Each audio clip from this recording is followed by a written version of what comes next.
Maruti सुझुकीच्या CNG गाडीमध्ये जागा अजिबात भेटत नाही. स्टेपनी जे टायर आहे तो असा उभा राहिलेला असतो. तर हा टायर जो आहे ह्या टायरबद्दल आपण बोलणार आहे. तर हे बघितलं तर तुम्हाला दिसेल की इथं आपल्याला पट्टा पाहायला भेटतोय.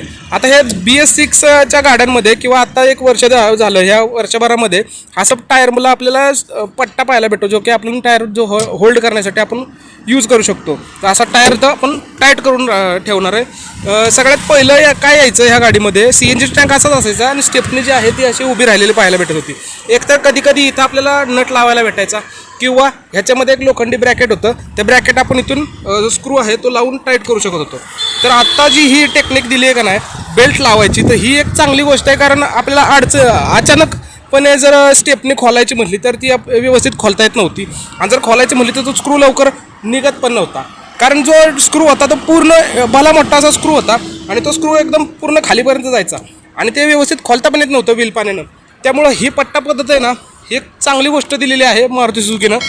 तुम्हाला कसं वाटलं हे मला कमेंट करून नक्की सांगा आणि आपलं मोटर टॉक मराठी चॅनलला सबस्क्राईब नक्की करा, व्हिडिओला लाईक नक्की करा. धन्यवाद.